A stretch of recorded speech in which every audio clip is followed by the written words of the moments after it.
A 6-pound pump shotgun with a design flaw the factory never fixed became the most devastating close-quarters weapon of the Vietnam War, and the military bought 60,000 of a cheaper gun instead. June 1970. Tan Son Nut Air Base, Vietnam. An Air Force colonel stops a Navy SEAL in the corridor and stares at the weapon hanging from his neck. Short, ugly. The barrel is fitted with something that looks like a crushed metal beak. The colonel asks what it is.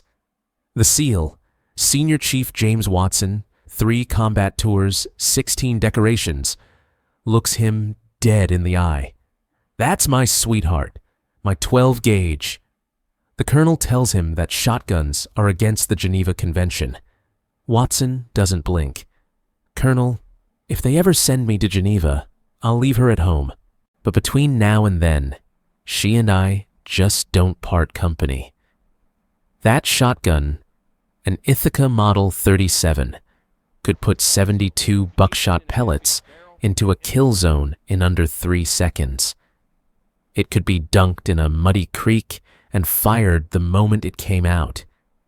It weighed less than an empty canteen and a bag of rice combined. This is not a story about the most popular weapon in Vietnam. That was the M16. It's not about the most issued shotgun, the Stevens 77E, which the Pentagon bought 60,000 of because it cost $5 less per unit. This is the story of the shotgun that elite operators chose when their lives depended on it. By 1965, every weapon in the American arsenal was built for a war that hadn't started.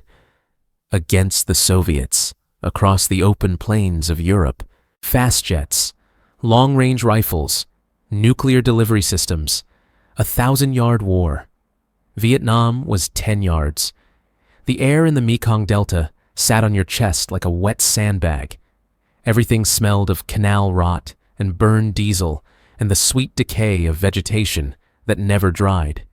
The jungle was never quiet, cicadas screaming, water dripping off broad leaves, until it went silent. And when it went silent, someone was about to die. Over 80% of firefights erupted at 30 meters or less. More than half of all ambushes happened inside 15 meters, the length of a school bus. At that distance, the fight was over before your brain finished processing the first shot. The M14 was too long for the jungle. The M16 jammed when it got dirty. And everything got dirty. Into that gap stepped a weapon most officers considered a relic, a police riot gun. The point man knew better. The point man walked first in the column, ahead of everyone. His job was to find the ambush by walking into it. He needed a weapon that forgave bad aim and punished everything in front of it. And there was only one shotgun in the inventory, built for what the jungle would do to it. The Ithaca Model 37 had 3 things no other combat shotgun offered.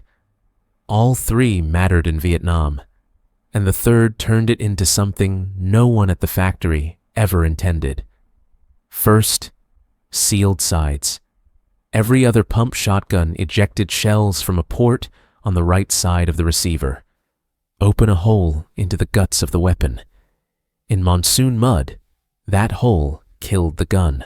The Ithaca was loaded and ejected from the same bottom port. Both sides, solid milled steel. No opening. Watson could dip his Ithaca into a creek, wash the mud out, and fire it on the spot. Nobody said that about the Stevens. Second, weight, 6.3 pounds. Lightest combat shotgun available. The Remington 870 weighed over 7. The Winchester 1897 pushed 8. When you're humping 85 pounds through triple canopy, 1.5 pounds is another magazine of ammunition. Third, the thing the factory never fixed. The Ithaca 37 had no trigger disconnector. In any normal shotgun, Remington, Stevens, Winchester 1200, you pull the trigger, fire, release, pull again. The Ithaca didn't work that way. Hold the trigger back and pump the action. The gun fired the instant the bolt locked forward. No pause. No reset. They called it slam fire. 5 rounds of 0.0 buckshot, 45 pellets, in under 3 seconds. With the extended 8-round tube that SEAL armorers brazed onto Watson's gun, 72 pellets, each one .33 caliber, all of them hitting a space the size of a doorway.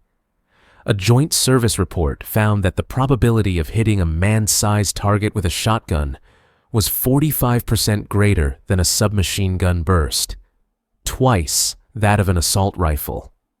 The Stevens 77E couldn't slam fire.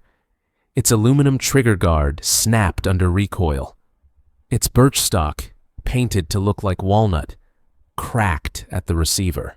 In the 25th Infantry Division, a rifleman named Specialist 4th Class Danny Keogh was walking second in the column when the point man Stevens split at the wrist during an ambush near Cu Chi in late '68. The point man racked the pump and the forend came off in his hand. Keogh had to cover the gap with his M16 while the point man scrambled for a sidearm that wasn't there. Keogh told his platoon sergeant that night, "The next shotgun that comes in, he wanted the Ithaca." He got one 3 weeks later and carried it until he rotated home. Bruce Canfield, the leading authority on American military firearms, wrote that the Stevens was plagued by some nagging reliability problems, while the Ithaca generally gave excellent service. The government bought the Stevens at $31.50 per unit. The Ithaca cost $36.61, $5.11. That's what separated the gun that shook itself apart from the gun that never quit. Senior Chief James Patches Watson III was a founding member of SEAL Team 2. He walked point every time on behind-the-lines missions through the Delta from 1967 to 1970. 3 tours, 4 Bronze Stars with Combat 5. After his first tour with a standard Ithaca, Watson went to Frankfurt Arsenal and had armorers build him something specific. Extended magazine, 8 rounds. A duckbill spreader choke welded to the muzzle. Stock cut to a pistol grip. The whole thing hung from a sling around his neck. The duckbill changed the geometry of killing. Standard buckshot spreads in a circle. Half your pellets go into the dirt or the canopy. The duckbill flattened that circle into a horizontal blade 4 times wider than tall. It was built to catch 3 men walking abreast on a narrow trail. It didn't just hit the target, it cleared the path. Watson loaded it with number 4 buckshot, 27 pellets per shell instead of 9. At 20 yards, what he called long range in the Delta, that horizontal cloud had no gaps. Nothing standing in front of it stayed standing. His assessment of its effect: the VCI shot didn't seem to complain. The Navy also gave Watson a Remington 7188, a select-fire automatic shotgun. He called it finicky and fragile. It choked in the mud. The Ithaca never did. Watson could slam fire it with the speed of an automatic and clear a jam by racking the pump once. No battery, no gas system, just milled steel, a spring, and the fastest hands in SEAL Team 2. 3 tours cost something. Watson didn't talk about the nights much.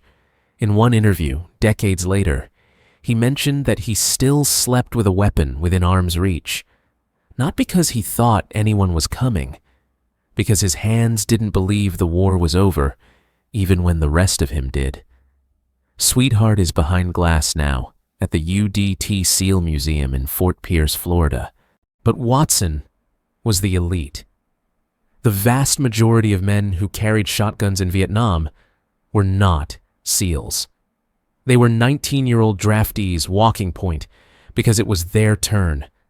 And what they experienced on both ends of that weapon deserves its own telling. At 5 meters, a tunnel entrance, a trail bend, the instant a patrol walks into an ambush, 9 pellets of 00 buckshot arrive as a single fist-sized mass. Penetration exceeds 18 inches in ballistic gelatin, front to back through a human torso with energy to spare. At 10 meters, the pattern opens to 8 to 10 inches. All 9 still inside the chest. At 25 meters, 16 inches, every pellet accountable on a man-sized target. 1 trigger pull, 1 pump, and another 9 are on the way. Captured VC documents and interrogation reports indicated that enemy troops would sometimes cease fire and withdraw at the sound of a pump action cycling, knowing the aircraft overhead might leave. But the shotgun wasn't going anywhere. The Germans learned this first. September 15th, 1918. Germany protested American shotgun use in the trenches. Unnecessary suffering. Threatened to execute any American POW caught carrying one. The U.S. Judge Advocate General Samuel Ansel noted the protest came from a nation deploying chlorine gas, flamethrowers, and serrated bayonets. Germany never replied. That myth followed the shotgun to Vietnam. Watson's colonel wasn't alone. The Army's own Law of War desk book states it plainly. Shotguns have never been prohibited by any international treaty. But here's what the shotgun story always leaves out. The point man carried 5 rounds. The M16 carried 20. 100 shotgun shells weighed over 10 pounds. 100 rifle rounds weighed under 3. In a sustained fight, the shotgunner ran dry in seconds, feeding shells one at a time. No magazine, no speed loader, just fingers and pockets. The Ithaca 37 was the deadliest weapon in Vietnam inside 20 yards. Past that, it was 6 pounds of dead weight. Roughly 700 men served as tunnel rats during the war. They crawled into holes 2 feet wide, carrying 45 pistols and 38 revolvers. Medal of Honor recipient command. Sergeant Major Benny Adkins carried a sawed-off 12-gauge during the 4-day Battle of A Shao in March 1966. All he said about it: "I did use it, I did, and a lot of hand grenades." 47,000 Ithaca 37s went to Vietnam. 60,000 Stevens 77s shipped alongside them for $5 less apiece. The Remington 870, the gun that eventually replaced everything, barely arrived before the war ended. Its purpose-built military version wasn't contracted until May 1969. Few, if any, saw combat. After the war, the military standardized on the Remington and the Mossberg. The Ithaca was too expensive to manufacture. Its slamfire made peacetime safety officers nervous. The gun that worked was quietly retired because it cost too much. That pattern hasn't changed. 50 years later, procurement still picks the lowest bid. Soldiers still field equipment that meets the minimum spec and pray it holds when the shooting starts. Today, a Vietnam-era S-prefix Ithaca 37, serial numbers between 1,000 and 23,000, stamped U.S. on the receiver, is one of the most sought-after military collectibles in the world. And if you go to Fort Pierce, Florida, and stand in front of the glass case at the UDT SEAL Museum, you can see Sweetheart, the extended tube, the duckbill choke, the pistol grip Watson cut himself. It doesn't look like much. It looks like something a man built in a hurry, because the thing the government gave him wasn't good enough to keep him alive. $5.11. That's what separated the gun that fell apart from the gun that never did. In a jungle where the fighting happened at 15 meters, in the dark, in the rain. That was the distance between walking out and being carried. Watson carried Sweetheart on a sling around his neck for 3 years. They asked him once why he never switched to something newer. He said the same thing he'd said since 1967. She and I just don't part company.